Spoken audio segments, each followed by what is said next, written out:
Os gatos miavam estressados, cada um em sua caixa de transporte, presa pelos cintos de segurança no banco de trás. Monsieur Henri era o mais desinquieto. Alecrim me olhava assustado, como se me perguntasse: "Para onde você está me levando, sua louca? Eu quero ficar em casa." "Não, Sueli, não vou ficar. Não vou me fazer de prisioneira no meu apartamento." Sueli não parava de me mandar mensagem. Por causa dela, só tinha 50% de bateria carregada. E o pior é que havia esquecido meu adaptador de automóvel no apartamento. Ela queria me convencer a ficar no Rio. Não, definitivamente não considero continuar no mesmo lugar. Ô, amiga, vai dar tudo certo. Você vai ver. Vai dar certo. Peguei tudo que eu preciso, os filhinhos, comida, azeite. Você sabe que eu não fico sem azeite. Tá ok? Eu acredito nisso. Eu tenho que seguir a minha intuição. Não se preocupe comigo, Flor. Pense em você agora, que vai ficar aí no meio dessa loucura. Fique em casa, se cuida, por favor. Te gosto muito, amiga. Beijo. E ela sabia que depois que ele saiu, não tinha mais como eu continuar naquele apartamento. A noite assumia as horas como uma cortina de pano escuro. Conforme me aproximava do pedágio, havia menos carros na estrada. Mas também era o início da pandemia. Isso até que era previsível. Opa, opa! Pedágio, presta atenção, Alice. Dinheiro, cadê? O pedágio estava todo iluminado. Carros de polícia com suas luzes girando. Policiais e funcionários do pedágio circulavam agitados com máscaras, em um movimento desordenado. Algo estranho deveria ter acabado de acontecer, mas nada era dito. Tínhamos apenas olhares investigativos que eram cruzados entre eles e lançados sobre nós. Eu tinha que chegar com o carro o mais perto possível da cabine. Mas espera aí, nem tanto, né? Não sou boba. Eu ficaria numa posição mais baixa do que o cara da cabine e o vírus poderia ser cuspido em cima de mim.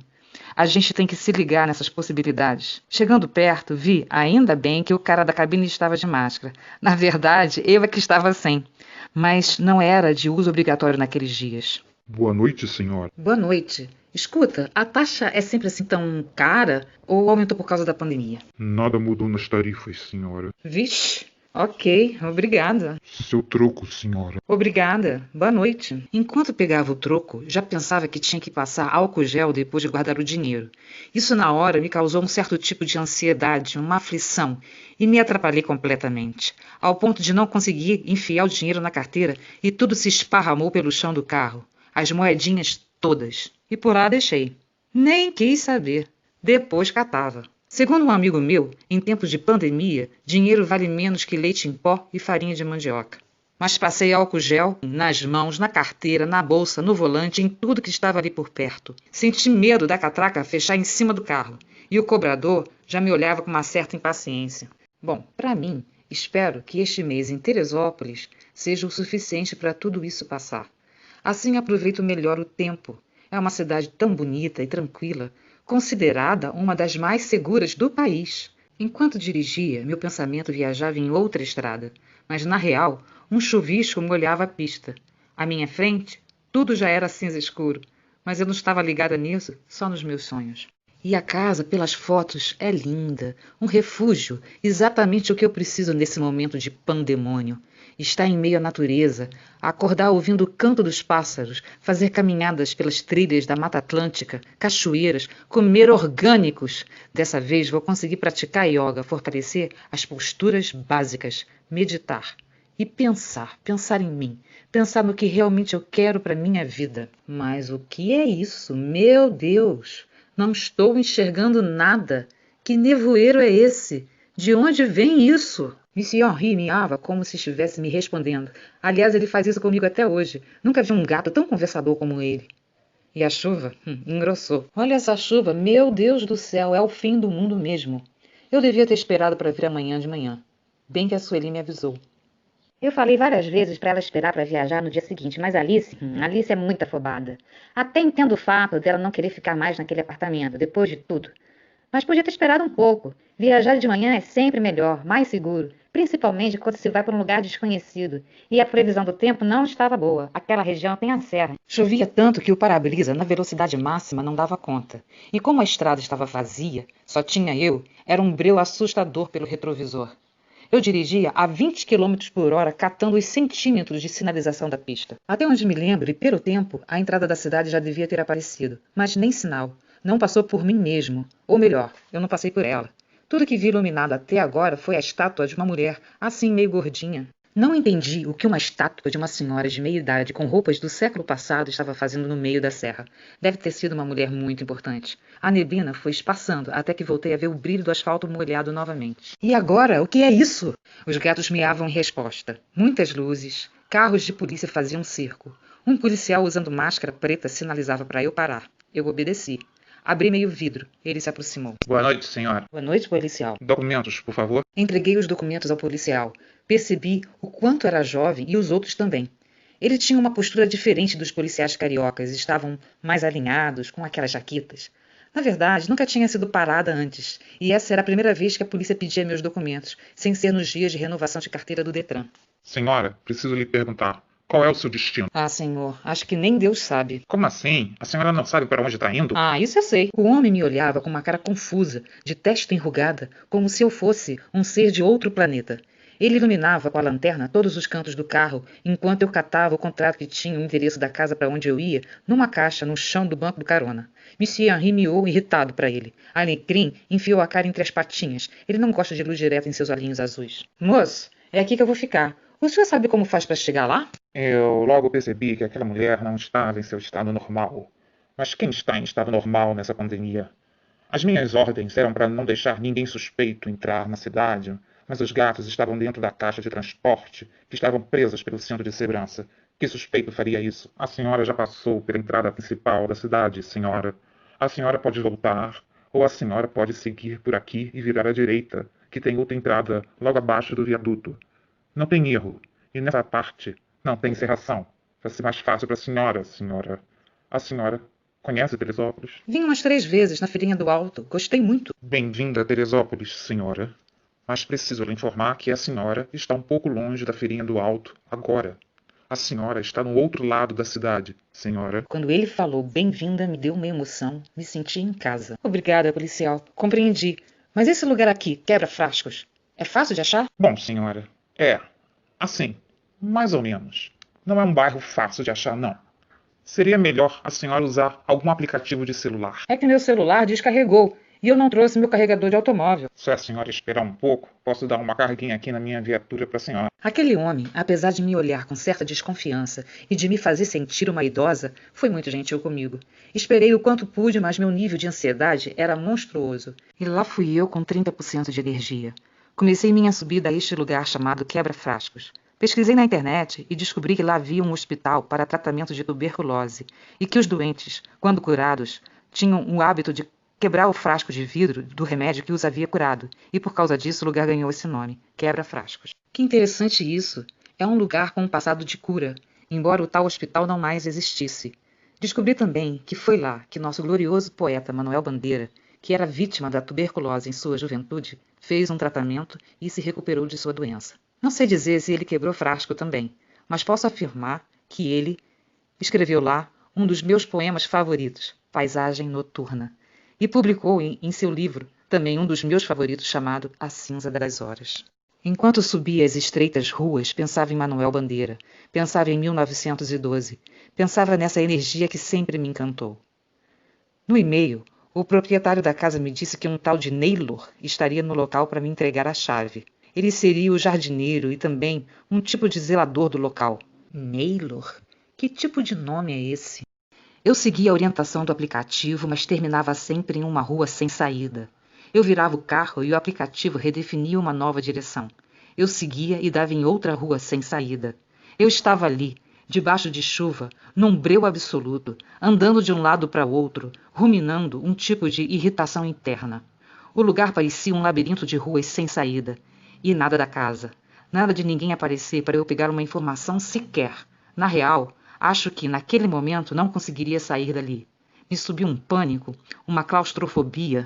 Será que fui enganada? Ai, tem tanto golpe na internet. Será que caí num? Eu só tinha 5% de bateria no celular. O aplicativo ficava me jogando nessas mesmas ruas sem saída. Se havia alguma casa, estaria por ali, naquele quarteirão. Passei por uma guarita em busca de informação, mas estava vazia. Parecia abandonada, diria até vandalizada. Acho melhor eu dar uma olhada lá fora. Me enchi de coragem. Com 3% de energia que ainda havia no meu celular, consegui acender um fio de lanterna. Peguei o guarda-chuva e saí do carro. Um fio. Os gatos reclamaram, mas não havia outro jeito. Precisava ter certeza do que existia ali, ou até mesmo o que não existia. Não tinha me despencado do rio para voltar com mais medo. Afinal, ali foi um lugar de cura para muita gente. Será para mim também. Quietos, meninos. Eu já volto. Caminhei observando as casas. Quase nenhuma havia numeração. E quando em vez aparecia alguma, não fazia nenhum sentido cronológico. O carteiro aqui deve ser um adivinho ou conhece todo mundo. Escutava os meus passos, apesar da chuva. Iluminava as casas com o meu celular, mas a luz não estava tão forte. Eu tentava achar algo parecido com as fotos da casa que eu havia visto na internet. Senti uns calafrios. Resolvi voltar rápido para o carro. De repente, conforme caminhava, passei a ouvir uns passos me seguindo. Fiquei receosa de olhar para trás. Podia ser só uma impressão. Apertei meu passo como teste, e os passos seguiam meu ritmo. Dei uma olhadela rápida e percebi um vulto escuro e grande me acompanhando. Minha barriga gelou. O vulto vestia um saco preto de lixo. Percebi isso por causa do som da chuva rebatendo no saco e do movimento que o próprio vulto fazia me perseguindo, e o brilho sombrio que aquilo refletia. Quem em sã consciência andaria por uma noite escura, fria e chuvosa, vestido de saco preto? Eu não queria saber. Apertei mais o passo e o vulto também, até que eu alcancei o carro. Tentei enfiar a chave, mas não acertava. Estava apavorada.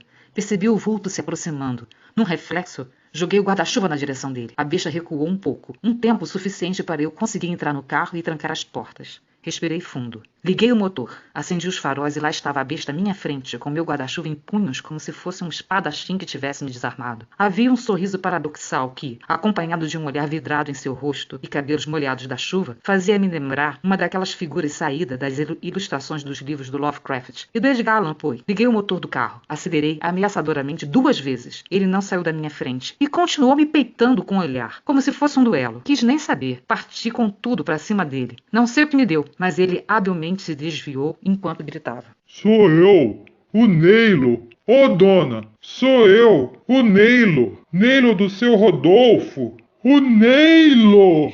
Apesar dos vidros fechados, da minha ação frenética dentro do carro e do barulho do motor, eu consegui ler os lábios do sujeito. Graças a Deus. Afinal, Naylor é um tipo de nome cuja articulação labial promove na expressão facial uma variação fidedigna à correta pronúncia desta conjuntura formatada de compilações de letras que promovem a palavra, identificada como sujeito de nome próprio.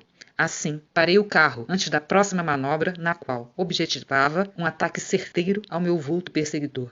Abri meia janela. Você é o Naylor, o jardineiro? Sim, a senhora deve ser a moça da casa 168. Seu Rodolfo me disse qual era o carro da senhora. Deus do céu, homem. Por pouco não te atropelei de susto. Pegava não, dona. Tô acostumado com as manobras. Vai saber. Cadê a casa? É logo ali, depois daquela virada, na subidinha ali. Virei e vi. Lá estava, tímida, no escuro, mas exatamente como eu havia visto na internet. A senhora não chegava. Seu Rodolfo não deu certeza que a senhora vinha hoje. A senhora quer a chave, dona? Neilo me mostrou a chave. Eu abri um pouco mais a janela do carro e peguei. Se a senhora quiser, posso ajudar com as coisas. Ô, Neilo, isso seria muito bom. Tô carregado aqui. O carro não chegava perto da casa, que ficava numa subidinha. Era por isso que eu não conseguia enxergar da rua. Neilo foi muito prestativo. Me ajudou a descarregar o carro. Mesmo com toda aquela chuva, ele não se importou com nada. Neilo, o condomínio está cheio? Não, senhora, não fica não. Só tem o seu Adolfo aqui. Adolfo? Não é Rodolfo? Seu Adolfo é irmão de seu Rodolfo. Ah, e cadê o Rodolfo? Naylor era um tanto tagarela para um homão tão grande. Tinha um jeito de se expressar diferente. Ainda não tinha entendido que tipo de sotaque era o dele. Você é mineiro, Naylor? Não, senhora, sou daqui. Com uma caixa de transporte com gato em cada mão, cheguei no patamar da casinha. Abri a porta. Tudo estava tão direitinho. Parecia uma casinha de boneca. Os meninos estavam doidos para sair da caixa, mas eu ainda precisava pegar mais coisas no carro. Deixei eles ali. A chuva deu uma folga. Só estava um pouco mais frio do que eu estou acostumada. Quando eu fui descer, Neilo já voltava com tudo. Na porta, enquanto Neilo colocava as minhas tranqueiras no chão no meio da sala, observei por trás um vulto se movimentar no jardim, entre as folhagens. Ao me ver, ele afundou pela estrada afora, rapidamente. Achei estranho. Naylor, o Adolfo está em casa agora? Ele deu uma saída. Deve chegar só mais tarde. Não tem ninguém no condomínio além de mim e você nesse momento? Eu vi que a moça estava escabriada. Mas o que é que eu podia fazer? Seu Rodolfo é quem devia estar aqui para receber a moça. Ela ia ficar mais sossegada. A senhora nunca fica desconfiada não, tá? Aqui é tudo tranquilo. Percebi sinceridade na fala daquele homem, pureza também. Mas mesmo assim, tranquei as portas assim que ele saiu. Estava cansada demais para arrumar qualquer coisa naquela hora. Liberei os gatos, que estavam bem assustados, e saíram da caixa desconfiados, cheirando tudo, fuçando os 4 cantos dos lugares. Coloquei a caixa de areia deles no banheiro, peguei o meu edredom e me deitei sem arrumar lençol. Eles vieram para a cama também, logo depois do xixi. Apagamos. Mas antes, coloquei meu celular para carregar, pois amanhã será um dia inédito. E posso precisar dele.